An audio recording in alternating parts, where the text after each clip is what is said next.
বিষয়ে একটু বলেন যে ভিডিও গুলো মানে আমরা ইসলামিক কিছু মানে এটা আলোচনা তো অবশ্যই একটা প্রচারের মাধ্যম। হ্যাঁ। আমরা আর্থিকের দিকে নাই তাকালাম।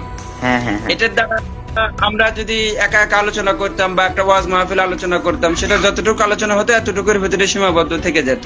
হ্যাঁ। আর এখানে আলোচনা হলো, অনেকে দেখা যায় যে কি এখানে বিভিন্ন রকমের বিভিন্ন জিনিস দেখতে দেখতে যখন মানুষ ক্লান্ত হয়ে যায়, এটা একটা সমুদ্রের মতো। হ্যাঁ অনলাইন বিষয়টা সমুদ্রের মতো হয়ে গেছে। তো তাদের দেখি এনারা আবার কি লাইভ করলো, কাটা কাটা দেখতে দেখতে গিয়েও যদি আমাদের কথাটা তাদের কানে আসে হ্যাঁ ভালো যে কথা যদি যায় বেকাররা কিভাবে এই বেকারত্ব থেকে বের হয়ে আসবে, ভিডিওটা দেখলো, সে একটা সমাধান পেয়ে গেল। একটা দাওয়াতের মাধ্যমও বটে আমরা মনে হয়। শনিবারে ঢাকাতে আসতেছিলাম, তার দিকে আসতে হ্যাঁ আরো সামনে কয়েকটা দোকান পার হয়ে দেখা যায় ওখানে বন্দুকের দোকান লেখা আছে বড় করে। তো বন্দুক যদি আমরা নিই আর এটা যদি আমাদের কাছে থাকে, দোকান যেহেতু আছে, তাহলে অবশ্যই ওখান থেকে বন্দুক আমরা সংগ্রহ করতে পারবো, তাই তো? হ্যাঁ আর এই বন্দুক যদি আমাদের কাছে থাকে, এটা দিয়ে আমরা যার কাছে টাকা আছে সেই টাকাটাও ছিনতাই করে নিতে পারবো, বা অন্য কোনো ভাবে তাকে একটা প্যাসের মধ্যে, সমস্যার মধ্যে ফেলে দিতে পারবো। অথবা আমরা যাইতেছি, রাস্তা দিয়ে চলতেছি, বা আমার ঘরেতেই আছি, কেউ আক্রমণ করছে আমাদেরকে, বন্দুক থাকলে নিজেরাও আত্মরক্ষা করতে পারবো। তো অনলাইন এই বিষয়গুলো হলো এরকম হয়ে গেছে যে এটা আমরা ইচ্ছা করলে ভালো কাজেও ব্যবহার করতে পারি, হ্যাঁ বা কাজে অনলাইনের পৃথিবীতে সবকিছু আছে, এখন যাই যেটা ভাবে নেয়। জি জি জি জি।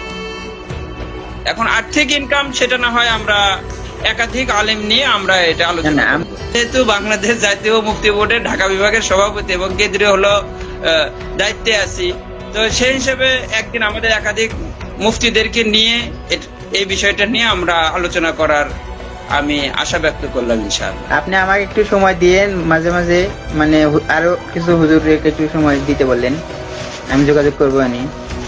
হ্যাঁ হ্যাঁ, তা করা যাবে, সমস্যা নেই। হ্যাঁ একাধিক হুজুরদেরকে নিয়ে বিভিন্ন টপিকস নিয়ে আমরা আলোচনা করতে পারবো। আমাদের বগুড়াতেও তো অনেক হুজুররা আছে। হ্যাঁ। হ্যাঁ, আপনি বিষয়গুলো আগে নির্ধারণ করেন যে আধ্যাত্মিকতার বিভিন্ন রকমের বিষয় আছে। হ্যাঁ হ্যাঁ অনেকেই আলোচনা করে অনেক রকম করে, আমরাও না হয় আমাদের মতো করে আলোচনা করলাম। আমরা যদিও তো এটা তো নতুন, আমরা এই সাইট গুলোতে মানে আমরা তো আগে এটা জানতাম মানে খুব একটা পরিচিত না, মানে টেকনোলজি সম্পর্কে আমাদের যে পূর্ণাঙ্গ ধারণা আছে তা নাই। এটা মানে ভুল থেকে অনেক সময় আমরা ভালো কিছু শিখতে পারবো, এটা ঠিক।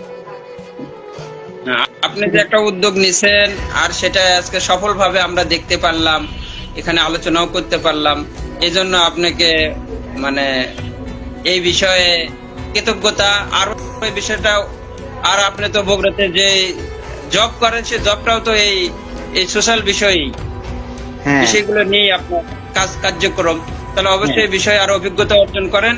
তখন আমরা এগুলো বিষয় আন্তর্জাতিক যেগুলো টপিকস আছে এগুলো টপিকস নিয়েও আমরা আলোচনা করতে পারবো। আমাদের যেগুলো দেশীয় টপিকস আছে, বিশেষ করে ধর্মীয় বিষয়ে, সেগুলো আলোচনা করা যাবে। ধর্ম রিলেটেড ছাড়াও যেগুলো আছে সেগুলো আমরা আস্তে আস্তে বিভিন্ন বিষয়ে আমরা আলোকপাত করতে পারবো। ধন্যবাদ হুজুর, অনেক সময় দেওয়ার জন্য কৃতজ্ঞতা বোধ করি। ঠিক আছে, শুকরিয়া।